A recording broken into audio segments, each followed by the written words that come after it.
Welcome back, dear viewers. You're still watching Nile Cruise on Nile TV, and in this segment, we have a very special segment full of love, care, and passion. It's here in Egypt, November the 4th, where we celebrate Valentine's Day here in Egypt, as the entire globe, of course, celebrates Valentine on the 14th of February. Here in Egypt, we celebrate it twice, and 4th of November is a very special day, dear viewers. And in this segment, dear viewers, the issue of Egyptians dedicating November the 4th to celebrate Valentine's Day is due to a paragraph entitled An Idea, published by Mustafa Amin in 1974. And as we all know, Mustafa Amin is one of the renowned, great, of course, writers that we have here in Egypt. And Amin's idea is that November the 4th of each year is, of course, to celebrate Valentine's Day in Egypt, but love is in its broad and comprehensive sense, starting with love for God, of course, the family, neighbors, friends, and all of them. So he wrote that we want to celebrate for the first time on Saturday, November the 4th, is far from love, love of God, love of the country, love of neighbors, again, love of friends, and love of all people. And in this context, here's the story beyond the Egyptian Valentine Day. When we talk about family, the people we are related to by blood and marriage and are expected to be our closest allies, our greatest sources of love and support. Too often, however, our interactions with family are filled with misunderstanding and, of course, many bandaging, and we need to re-coach and coach our families to love more each other. And these we should know and be known by the best, end up feeling like, of course, the strangers.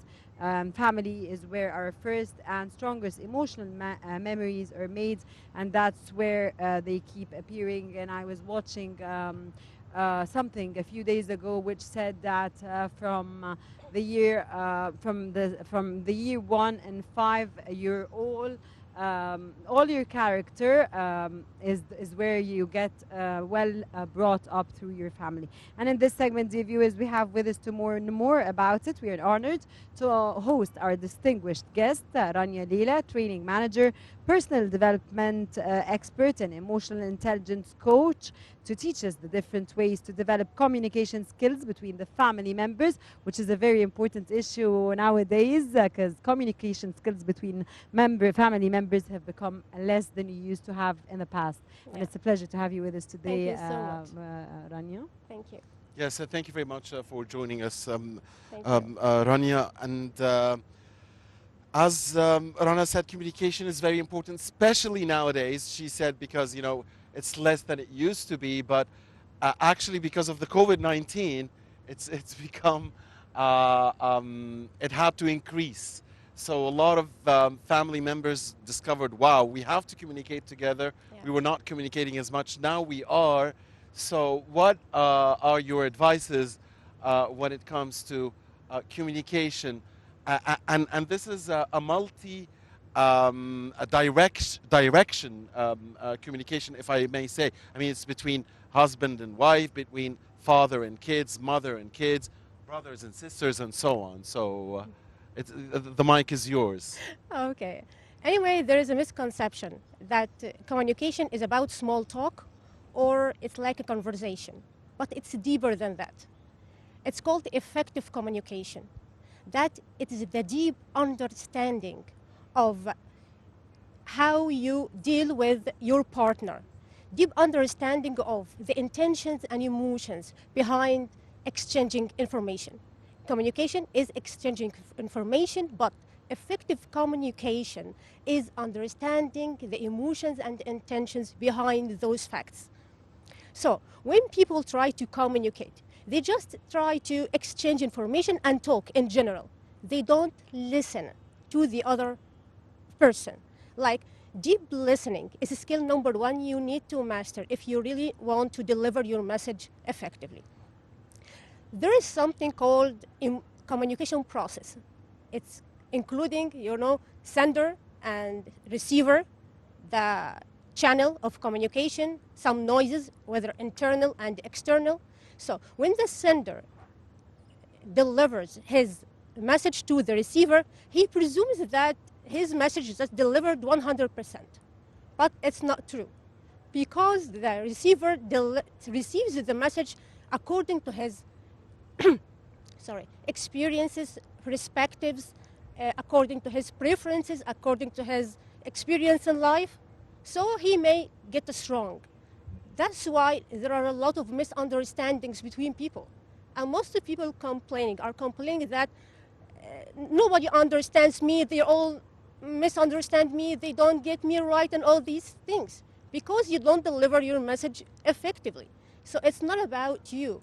You need to focus on the person in front of you. Know about his communication style, know about his preferences, about his experience in life, to deliver your message effectively. Rania, when I go to get, when I have a friend, for example, or a new friend, you said you have to understand the person in front of you to get to know how to deal with.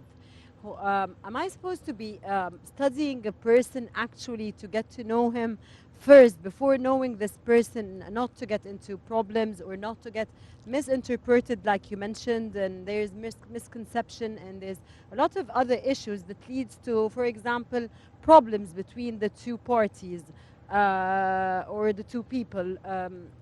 How am I supposed to be doing this right to learn how to, in the future, to deal with another partner or another friend, let's say a male or a female? It doesn't make any difference. Number one, you need to listen. Listen to who? Listen to the other person. Listen to what he says. All the time we are talking about our needs. And our communication styles are very apparent, are very obvious for the one who observes it. For example, now I know, I observe from all your responses or your reactions towards a specific situation that you are a visual person. You don't care about how, or the flattering words, or if I say I love you, you won't be touching from inside because you are a visual person. You're discussing me. Yes, for example. Okay. So no, you're giving your example, or you're actually saying that this is my character. No, I'm giving an example. In general. So. Okay. There are three communication styles. Auditory, that cared more about the audio and about the words and all these things. And there are the visual people that care about the pictures and something like flowers, anything that mentioned or they can see in front of them. And after this, the tactile, that can people touch something or doing something. So you need to observe and know more about the other person in front of you, whether he is a visual or tactile or auditory, and try to communicate with his style. Now he will deliver your message. You will deliver your message effectively. He will receive it correctly. But now you are a visual, so you're trying to connect with the other person by giving him a flower or something, but he doesn't care. He cares more about how to hear something nice, how to listen for a romantic music or something like this. So it's now about you, it's about the needs of the receiver. And of course, it's a two-way communication. So when you are in the sender place, try to figure more or know more about the other person. And the other person needs to know more about you. Yes, Rania, you were mentioning listening more than once. So for you, as a specialist in this field, you think the key is listening. So if we want to make for a successful communication with a certain party, we have to listen more and talk less. Yes, of course, because listening is totally different from hearing. Mm. When you listen to someone, you want to understand how he feels, what he's thinking about. Not, of course, reading minds or something, but you try to understand him.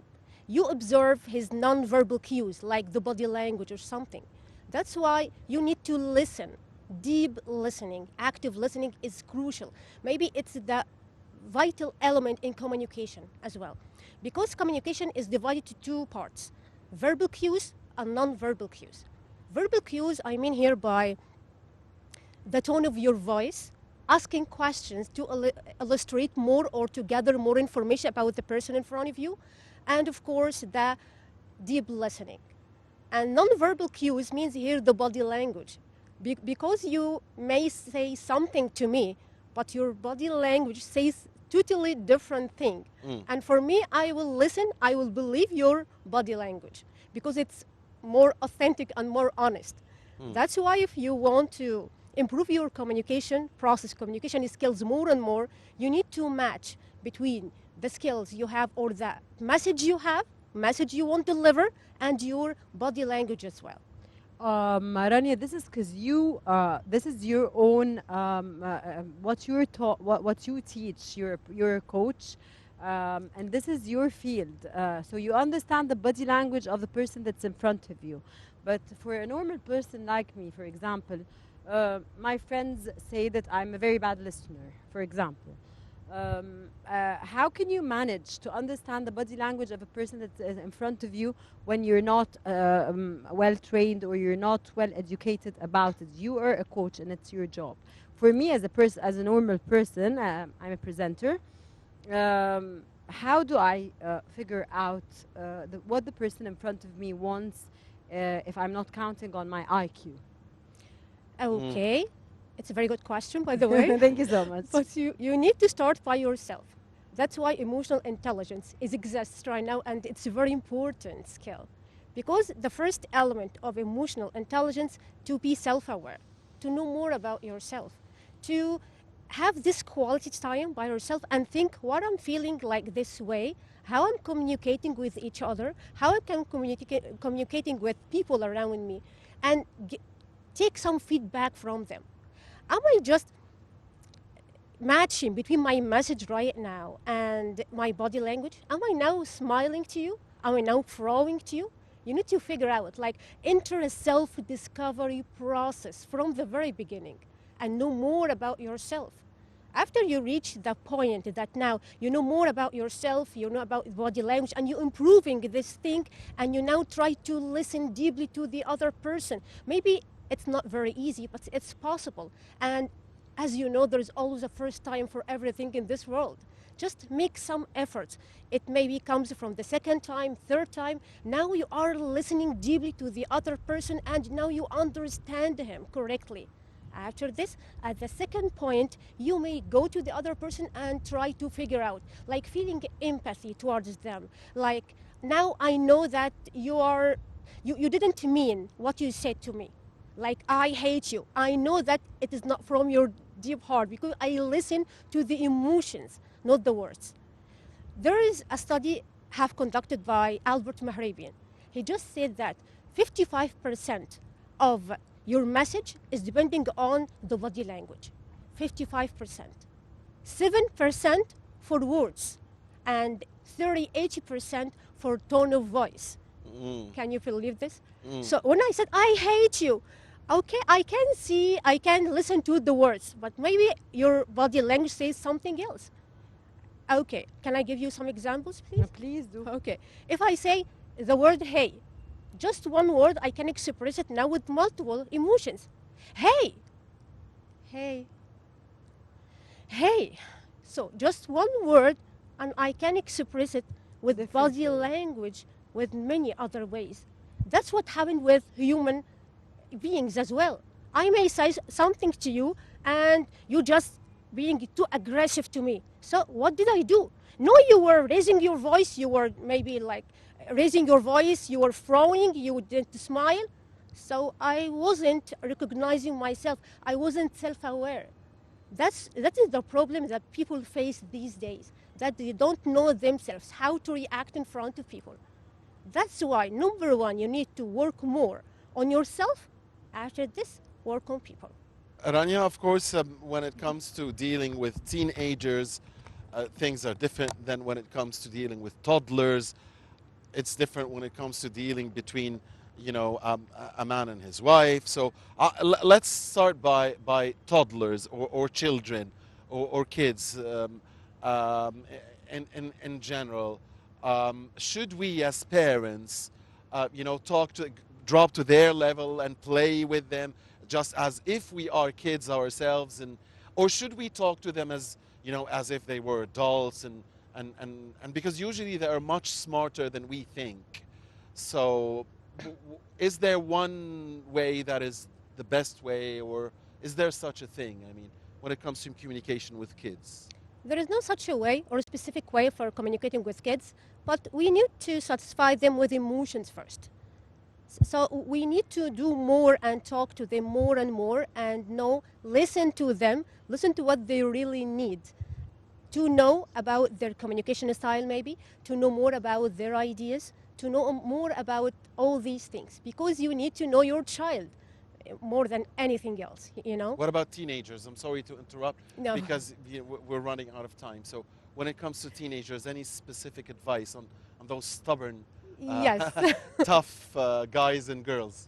Same goes or applying or on teenagers as well. We need to listen deeply to them and can share with them some activities. It's not about giving them some pieces of advice, because they won't listen. They now want to control their life, and they, like, expect you to control them.